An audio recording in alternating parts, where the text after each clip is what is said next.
வணக்கம் நண்பர்களே, இது உங்கள் பணத்தை மிச்சப்படுத்துவதும் ஆஃபர்லாட் தமிழ் சேனல். இன்னைக்கு ஜூலை மாதம் 5ஆம் தேதி ஞாயிற்றுக்கிழமை. பூ மார்க்கெட்டில் மல்லிகைப்பூட விலை குறைவாக கிடைக்குதுங்க. அதே நேரத்தில் கனகாம்பரம், முல்லை, சாமந்தி, ரோஜா பூக்களோட விலைகளுமே இன்னைக்கு குறைவாக தான் இருக்குது. இன்னைக்கு வியாபாரத்துக்கோ அலங்காரத்துக்கோ பூஜைக்கோ இல்லை சாமிக்கோ பூக்கள் வாங்க போறீங்கன்னா உங்களுக்கு செலவு பாதியாக இருக்குங்க. அந்த அளவுக்கு பூக்களோட விலைகள் குறைவாக கிடைச்சிக்கிட்டு இருக்கு. இன்னைக்கு மல்லிகைப்பூ 1 கிலோ 350 ரூபாய்க்கு விற்பனை ஆகிட்டு இருக்கு. முல்லைப்பூ 1 கிலோ 400 ரூபாய்க்கு விற்பனை ஆகுது. கனகாம்பரம் 1 கிலோ 400 ரூபாய்க்கு விற்பனை ஆகுது. ஜாதி மல்லி 1 கிலோ 300 ரூபாய்க்கு விற்பனை ஆகுது. சாமந்தி மஞ்சள் 1 கிலோ 100 ரூபாய்க்கு விற்பனை ஆகுது. சாமந்தி வெள்ளை 1 கிலோ 120 ரூபாய்க்கு விற்பனை ஆகுது. சம்மங்கி பூ கிலோ 110 ரூபாய்க்கு விற்பனை ஆகுது. அரளிப்பூ கிலோ 120 ரூபாய்க்கு விற்பனை ஆகுது. பன்னீர் ரோஜா 1 கிலோ 100 ரூபாய்க்கு விற்பனை ஆகுது. சிவப்பு ரோஜா 1 10 ரூபாய்க்கு விற்பனை ஆகுது. கதம்பம் 1 முழம் 60 ரூபாய்க்கு விற்பனை ஆகுது.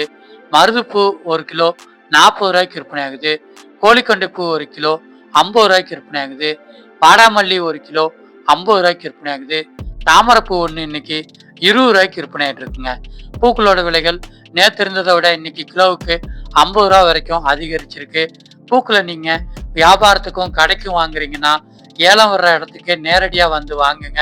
மொத்த விலை கடைகள்ல 4-5 கடைகள்ல விலை விசாரிச்சு எங்க பூக்கள் பார்க்கறதுக்கு புதுசாகவும் விலை குறைவாகவும் சொல்றாங்களோ அந்த கடைகள்ல வாங்குங்க.